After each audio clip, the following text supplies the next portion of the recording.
It's not just people and parties on the ballot. Voters are staring down some pretty big issues, including homelessness and housing. Political journalist Jon Regardie is with us now to help people. There's a lot of people that are looking at their ballot right now, trying to figure all this stuff out. So Measure A for people in L.A. County has to do with tackling homelessness and taxes. Explain.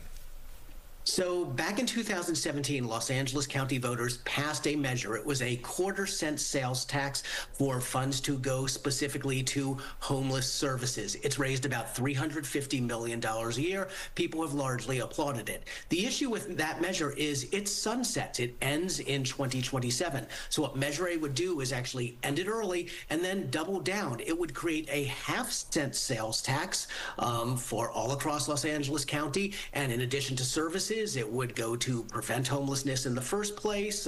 Funds would go as well to create housing. It's estimated by advocates that it could create up to $1 billion a year to address homelessness. Advocates say that this is so very needed. But detractors say, look, we have all these people who've already said yes a couple times. We've opened up our pockets to address homelessness, but are things better? So this has really been polling right around 50%. It's uncertain how this is going to turn out.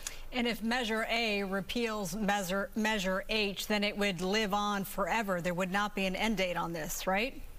Absolutely. It would go on in perpetuity unless there is a future ballot measure to rescind it later. But you absolutely are correct, Marla. It would continue. Okay, let's talk some propositions, specifically Prop 33 that has to do with rent control. Make sense of this for us. And it can sound confusing, but as you said, Marla, it's all about rent control. Specifically, it's tied to a 1995 state act called Costa-Hawkins. Very basically, at its simplest, if this passes, then the state law would not limit the kind of rent control that cities and counties can have. A no vote would continue to limit the kinds of rent control that these bodies can have. This is super important because, obviously, as we know, rents are extremely high. There's a lot of people who cannot afford rents, pay more than 30 or even 50% of their income for rents. Now, this is sponsored by the AIDS Healthcare Foundation, and it's the third try for this organization to get this kind of law passed. It's failed both times. There is a lot of opposition once again, with many people worried that if this passes, it would actually have the unintended effect that with rent control in too much effect, with rent control in effect, that it would chill future housing production, and that instead of housing being created and rents being protected, that supply would be limited and rents would rise. So you have AIDS Healthcare Foundation spending huge on one side, and then business groups and apartment associations spending huge on the other side to try to shoot this down. All right, let's talk now about Council District 14 in L.A. City. This is Kevin De Leon, who, of course, a few years ago was caught on this racist audio tape against Isabel Jurado, who recently was caught on a audio tape saying F the police. She says she was quoting song lyrics. What are you hearing on this, and what are we seeing in terms of the early vote?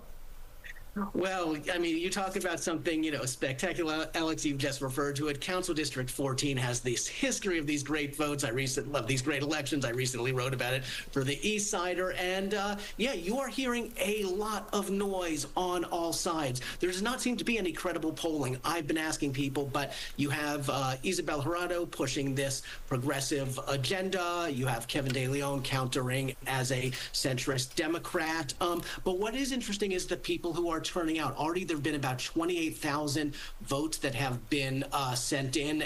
They've not been counted yet, but that's been sent in. In the primary, only 35,000 votes sent in. So it looks like the turnout is going to be absolutely shattered. People in the 14th district really have different choices regarding policing, regarding treatment of homelessness, regarding many other elements. It's a big divide in the district that includes downtown, northeast Los Angeles, Boyle Heights. And you say that this could take about a week until we know the final results when it comes to this, and the more progressive vote comes in later. So if Kevin De Leon hopes to pull this off, he has to be up at least by 10%, 10 points on election night if he wants to feel good about it. We thank you so much for being with us. Political journalist Jon Regardie, thank you so much. Thank you, Marla. Thank you, Alex. Good to see you, Jon.